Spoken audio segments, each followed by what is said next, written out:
Thank you everyone for being here. It's really incredible to see such a great turnout. I'm going to start with a few simple announcements before we get into the presentation. Those of you who didn't get a chance to get a handout, there is a one-page handout with some budget information. We have someone making copies right now. Oh, the copies have arrived. So raise your hand if you did get a handout, and we'll pass them around to make sure you have something to look at. So good evening, welcome. We're going to get started now with a brief presentation. Welcome to the City of Pleasanton's Budget Town Hall. I'm Alexa Jeffress. I'm the Deputy City Manager. We're going to run you through the agenda tonight. We're going to give an overview presentation, sharing some information about our city budget and the activities that are available here tonight. Before we get into that content, though, I want to welcome our city staff who are assisting with interpretation this evening. That's Marilyn Juan and Raquel Zagara.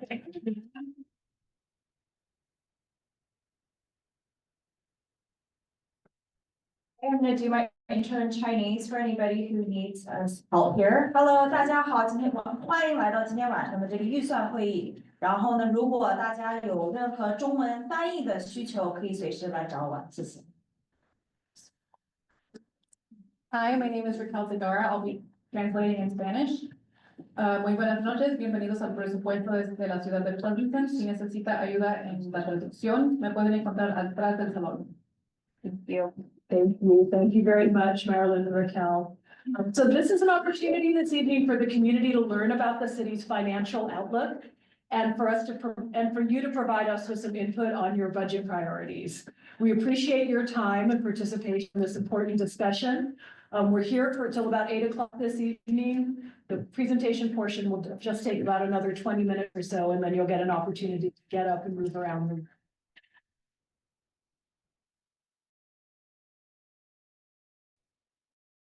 So the purpose of the meeting this evening is really part of a broader effort through this town hall to create a more participatory budget process. So we're looking for feedback from all of you as Pleasanton residents and business owners and ideas to help shape the city's 2025 to 2026. Tonight, you'll hear from our city manager and finance director, staff who are stationed around the room in some budget activities. Then we'll move into some interactive engagement activities where you can provide direct input. And the slide just walks you through some of what our, at a high level, what our budget development process ensures and what the purpose is of the community engagement around our budget. And that's really to focus on financial sustainability while meeting community needs, public engagement, so hearing all of your voices and shaping budget decisions that impact the programs and services that are part of all of your lives. Transparency and inclusivity in our financial planning process, and addressing the $10 million annual budget shortfall that we are facing here in the city of Pleasanton. So you'll hear more detail about that, both in the presentation and as you move around the activities around the room. And then finally, aligning the city's budget with our city council budget principles. This is the team that you'll see around the room tonight. This is not everyone. We have a bunch of city staff here supporting, but city manager Jerry Bowden, who I'm going to introduce in a minute, is going to share some information about the budget and he'll be available to answer questions. I said, I'm Alexa, the deputy city manager. Our finance director, Susan Shea, is going to share an overview too in just a few minutes.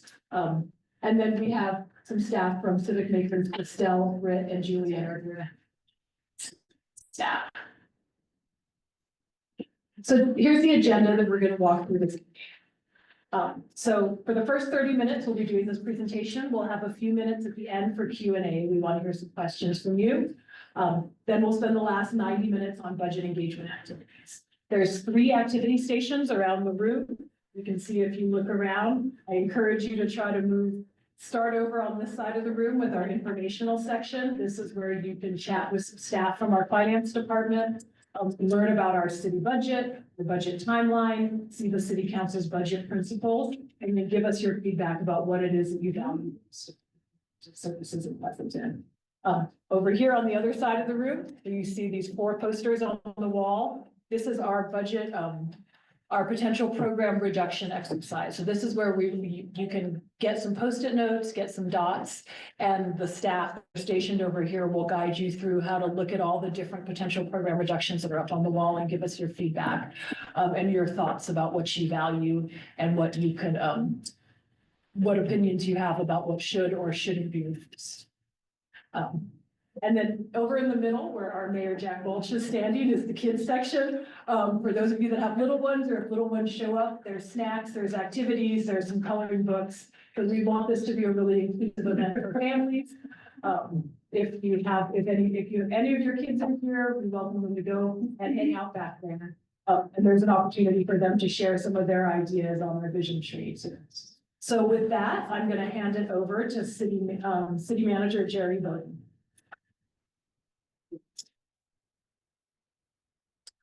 Thanks, Alexa, and thank you all for coming tonight. I just want to make sure that we take a moment to acknowledge the elected officials who are here tonight. So we have our Mayor Jack Welch, who's in the back corner. We have our Councilmember Craig Eicher, Councilmember Matt Gatos, and Councilmember Julie Testa just came in. And I know Councilmember Jeff Nyberg knows about the meeting this evening, and I think it's may or may not be here, but I just want to acknowledge those guys. They had no say in the development of what you see on the wall tonight so far.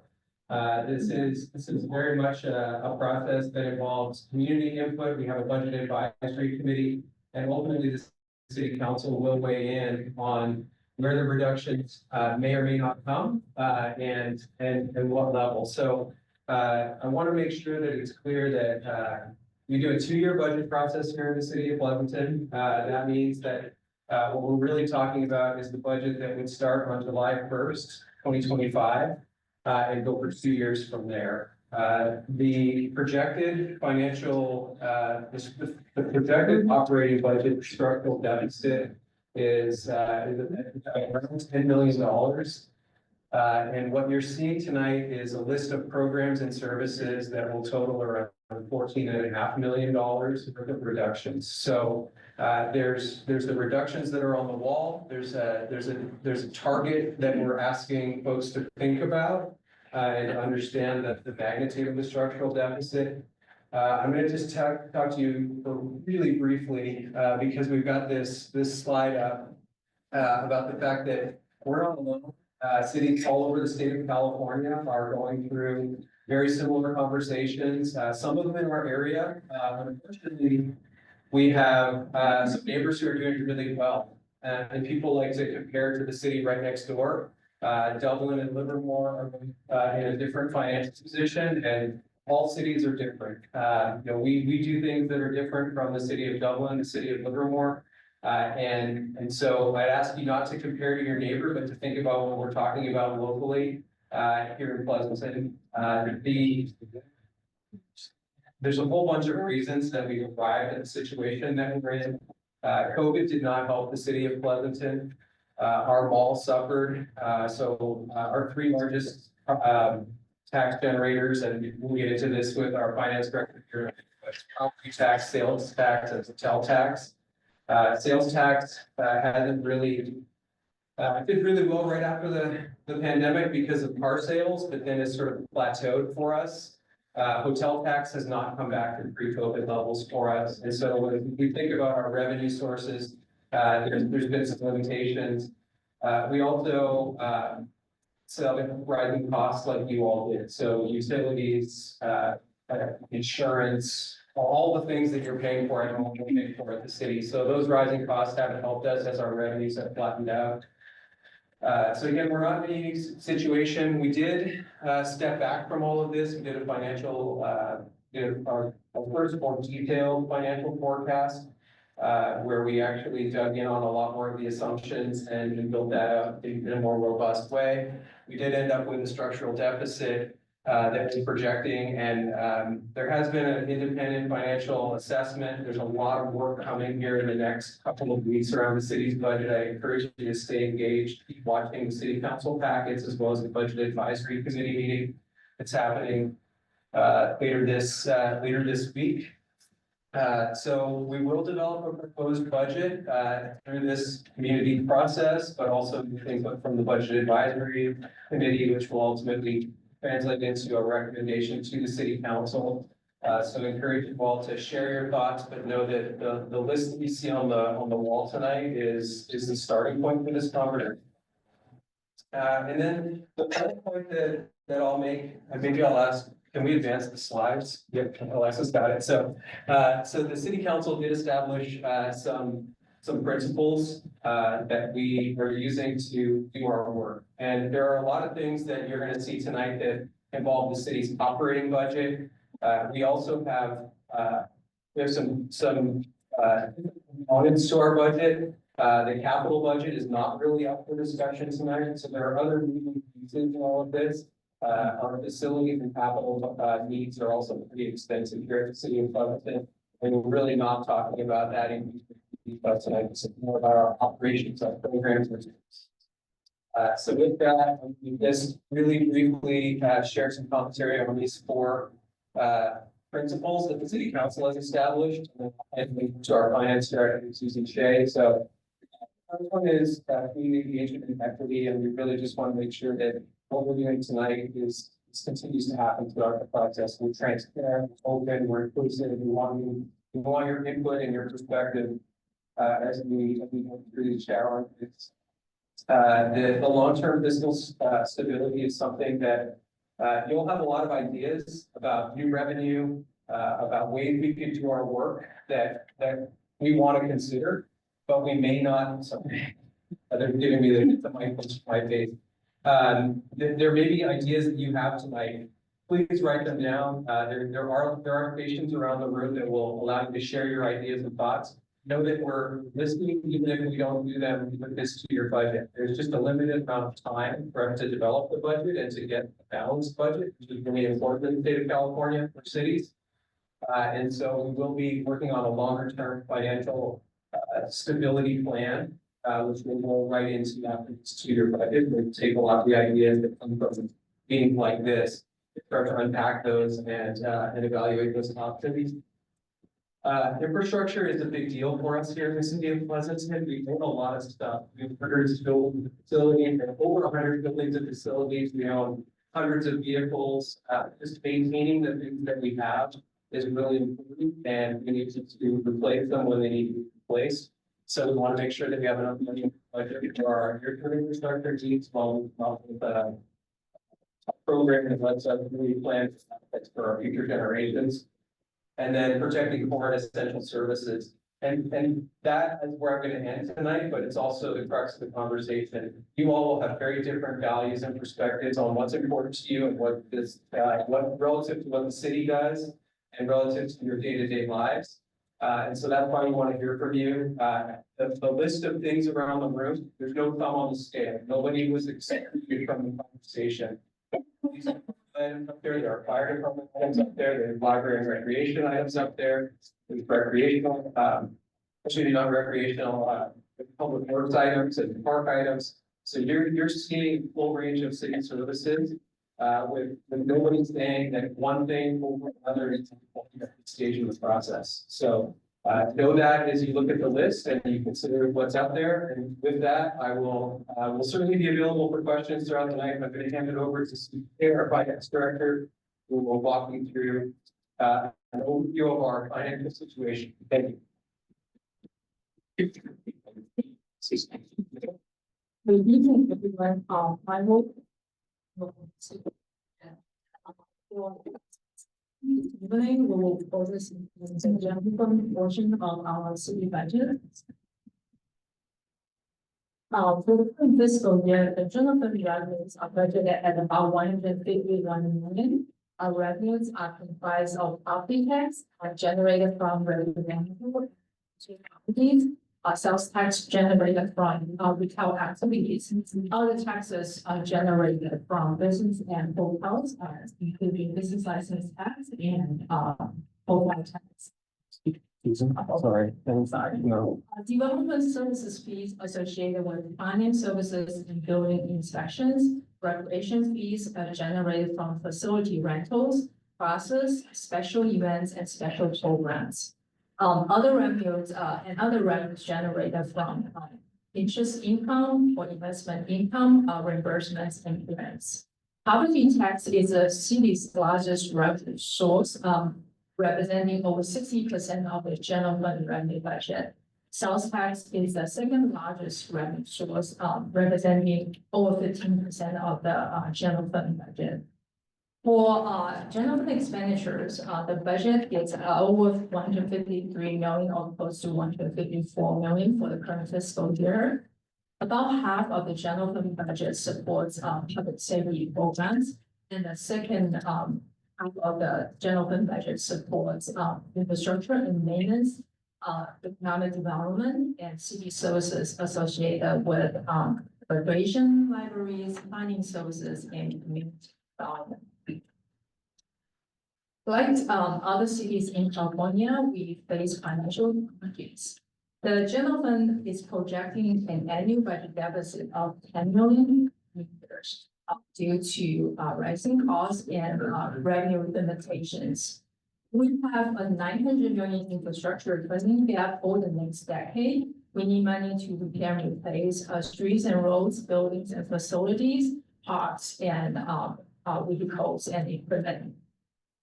Our pension and retirement medical liabilities remain significant at about 200 million. With community outreach, we want to engage residents to prioritize services and identify option solutions. Alexa will talk more about. Alexa will talk more about community engagement later. Next, I will provide an overview of city departments and services. And make sure residents understand how resources are allocated, understanding how various city departments provide services and programs that the community expects. It's a key step in providing feedback on how to build the next 2-year budget. This slide here presents the city strategy support departments under city leadership and governance, city council, city manager's office, city attorney's office, and city clerk's office. Under administrative and support services, we have finance, human resources, and information technology. This department support other departments to deliver high quality services and programs to the community. The services provided by our police department include community policing, crime prevention, and emergency response. The services provided by our fire department include fire suppression, emergency medical response, and public education, public safety programs, lives, poverty, community well-being. Services provided by community development land use planning, zoning, building safety, and housing. Services provided by public works include infrastructure, maintenance, utilities, and environmental sustainability.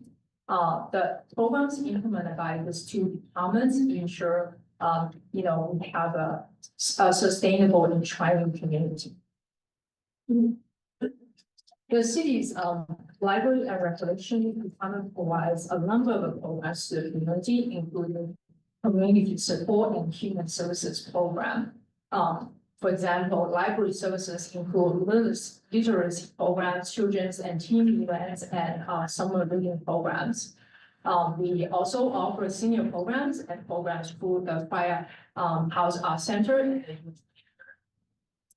Recreation department also rents out space and facilities to community groups and residents for special events. This department also hosts special city events, special celebrations for the city and environmental education programs. For sports and aquatics, recreation offers youth and adult leagues and spring camps.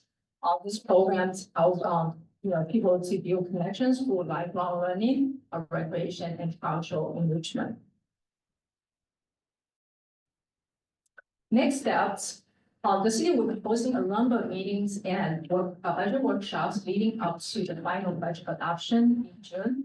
The budget advisory committee will be holding a meeting this Thursday to discuss service priorities and service reductions. A budget workshop is scheduled for next Thursday on February 20th. Another budget workshop is scheduled for March. Once the budget has been developed, taking into consideration the feedback provided by the community, the city council, and other community. The budget will be built and the proposed budget will be presented to the city council in May. Budget adoption is anticipated in June.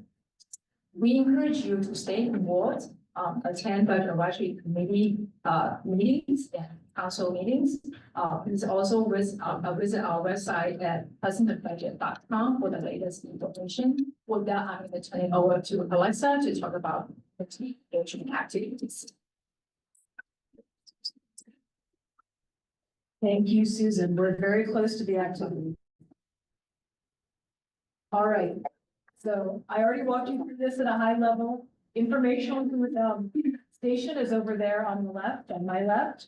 I encourage you to go over there, you can interact with some of the exhibits and mirror the information we just shared. But it gives you a chance to talk to some of our finance staff, ask your questions before moving on to the budget activities of Station 3 over here. So I'm going to quickly walk you through what's happening over on this side of the room. There's a lot of you.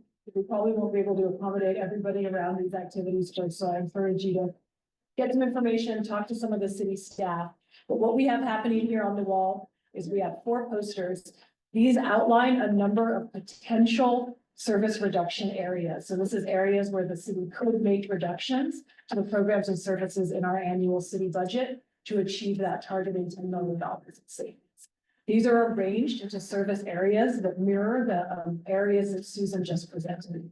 So we have police and fire, planning and building and park streets and facilities, library and recreation and community support and human services. So when you go over there, there'll be some staff to help you. They're going to give you a strip of either red dots or blue dots. And what we're going to ask you to do is to place your dots next to the different potential program service reduction areas to share your opinion on whether you think that this is something that you would not want reduced. And I know it's really difficult. These are all incredible programs and services.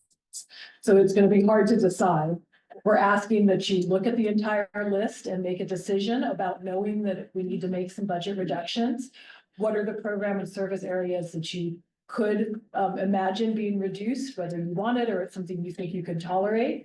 And those are the things that you will put a blue dot next to. If it's something that you absolutely think this is not something the city should touch, this is not something that should be reduced, we're going to ask you to put a red dot next to that one. I know it's a little confusing, so feel free to ask staff when you get there. There's also areas on the side and down below on the brown butcher paper where you can write your comments on Post-it notes and share more information or specific feedback about these program and service reduction areas. If there's something that an idea you have and you don't see it up there, feel free to write that down too. We want to hear from you. So before I let you all go and start getting down to the activities, just set up some community agreements. So just share honestly. We want to know what you really think. And Pleasanton is a diverse community. Our diversity makes us stronger, so we must be respectful of our neighbors, even if they don't agree with us. Stay curious. So please be open to new perspectives. It's wonderful to see such a great turnout. It's a great opportunity to interact with your neighbors, and sort of hear different points of view and ideas and perspectives. And then please consider others. That's one of our principles as we're moving through this budget exercise. Consider the impacts of these potential reductions on different aspects.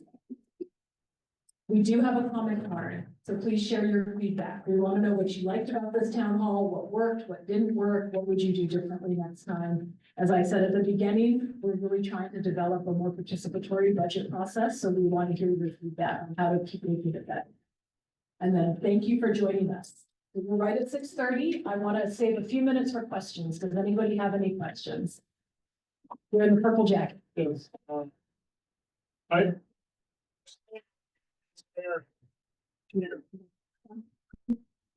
The first thing was transparency, and I noticed one of the issues is we want to close the fire station.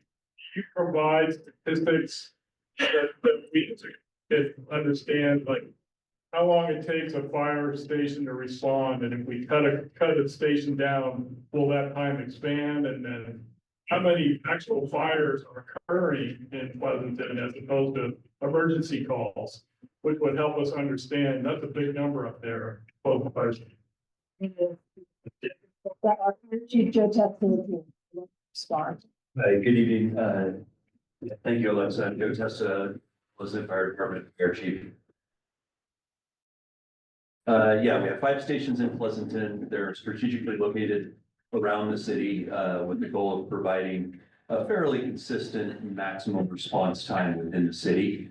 And there's no one station that we could eliminate that would not have a serious impact on a portion of the community. You also asked a little bit about the calls that we do.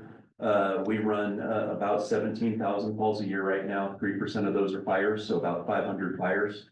About 65% of what we do is medical emergencies. Thank you, Joe. Do we have another question? I think I saw another one in there.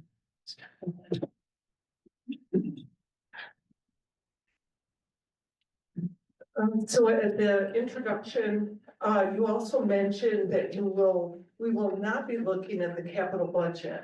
And so I'm understanding that the capital budget is like a big chunk. Will you be looking at it? What do we know about the capital budget? Like, I just have so many questions about it. Yeah. Thank you. So the question was about the capital budget, and the answer is the city council will be considering we do a 4-year capital program and we do a 2-year capital budget. And that will be part of the budget discussion. But what we're really focused on right now is the operating budget. And the question that the city council will be confronted with or face, will have to face is how much money will we take from the general fund to fund capital needs in the year 1 and year 2 of the next 2-year budget.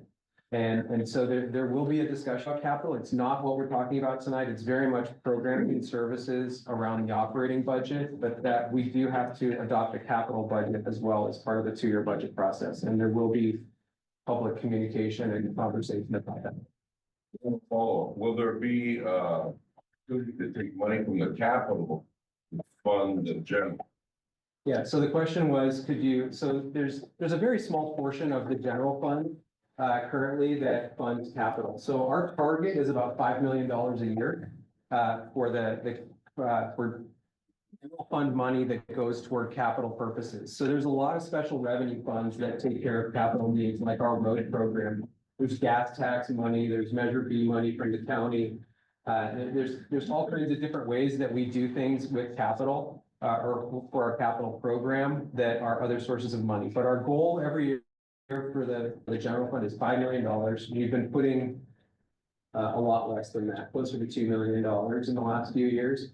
The answer to your question is yes, you can keep deferring capital investments. The challenge is everything that you defer doesn't go away. And so it's just more expensive in the future. And so it's one-time money from our perspective. And the use of one-time money to solve a structural deficit doesn't solve the structural deficit. It just delays the implications.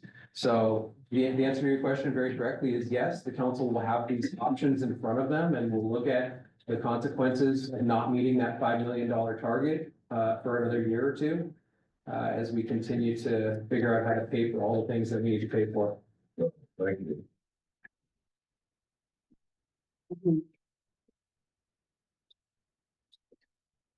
I think no matter what reductions are taken, it's going to impact employees.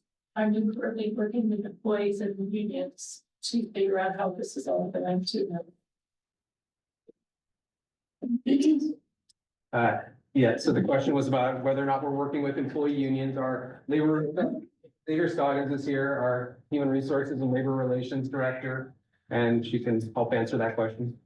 So we're very transparent with our groups, our labor groups in the city. Right now, this is the community outreach portion of it. So these are recommendations. If these are brought to council and council approves, then we'll work extensively with them on the impacts for employees and our personnel. Can I add to it? Sure. Is what I'll say, is, we've frozen a lot of positions already, we just haven't rehired openings. So we have, sort of a non-essential hiring freeze in place already, and so. Our goal is to minimize impacts on employees who are coming to work every day throughout this process. And so there will be opportunities to use existing vacancies. Library and Recreation Director Heidi Murphy, I think, is carrying the most vacancies right now in her department of any of our department heads. And so, yeah, there's been a conscious effort to, I'll say, more than pump the brakes on our spending and our costs in the last year. And that will create opportunities for us to be more flexible, sympathetic, compassionate with our employees. And I just want to add, as you're working on this activity over here, there is a column you'll notice that says personnel impact, yes or no. So if you're curious whether the proposed reduction would impact city personnel, that answers the question. So that is a factor. I think we have time for one more question. And I want to remind you that we have a lot of city staff available around the room, so you can ask these questions one off as you go around. You want to take one more? I don't know who to choose. Let's go over here. Thank you. I actually have 3 questions on.